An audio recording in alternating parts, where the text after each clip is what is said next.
Hello everybody and welcome back to another Minecraft tutorial. Today I'm going to show you how to build a tileable selection panel. Now we've all seen one of these before, however this design uses droppers and comparators, meaning it is very compact as you can see here. So if we go around to the front, the way you use this is you press the button to select your output, the lamp will turn on, then it will turn off for a moment and turn back on. And if we press the one to the side, you'll see it turns on, this one turns off, and then that one blinks.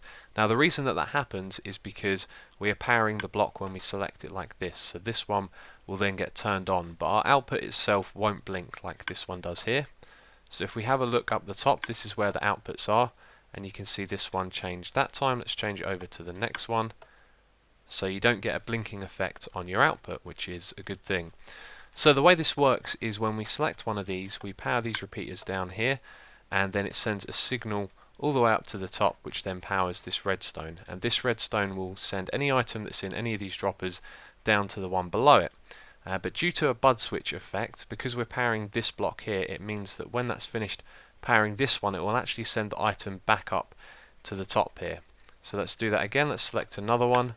So it resets all of these by sending whatever item is in the top ones down. So this time it will send that one there down, and due to the bud effect on this side, it will send the item up from this one into the one above it. And so as well as this, you can also add a reset line if you want to turn all of your outputs off. So to build a section of your tileable selection panel, you are going to need these materials. We have 10 building blocks, a half slab, a random item to put inside one of the droppers. Then we have 2 repeaters, a comparator, 3 redstone torches, 2 droppers, a piece of redstone, a redstone lamp and a button. And so this thing is 5 blocks deep and 5 blocks tall. We're going to start off by placing blocks like this, and then put our redstone lamp there and a couple of blocks on top. And we're going to put a redstone torch here. This is going to be our output, and then we're going to put our input down here at the front, which is just simply a button. And so behind that we're going to place 2 repeaters facing in this direction, and then we're going to place blocks like this and remove these ones, and then we're going to place a torch here and another one there, and then put a piece of redstone here. And then if we come down to the bottom here and face upwards and place a dropper there, and the other one we want to hold down shift and spacebar and place on top of our repeater so it faces upwards, and then we can put a half slab here and a comparator facing into the block in front of it, and then the last thing to do is to put that random item inside the dropper. So once you've built one of these, you just repeat the process until you have as many selections as you want. For example, here we have 9 and the most you can have is 15, and if you want to include a reset line as well, the most you can have is 11. And just to show you that this works, let's press a couple of these. There you go, you can see it works just fine. And also I want to show you how to wire up the reset line. So this is it right here. It's very simple. We come across and then we put the button at this height here, and you can see that this will work.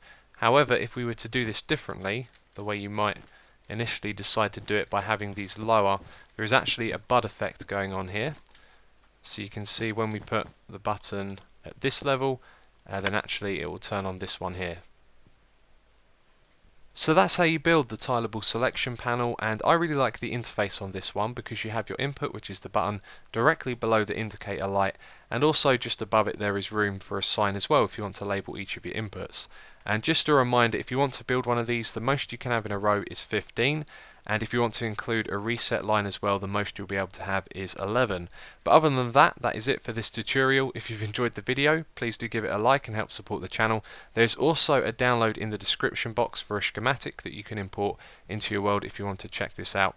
So as always, thank you very much for watching, and I will catch you next time. Then put blocks like this, and remove these 2 here. Oh, that was correct. Ah, that was right.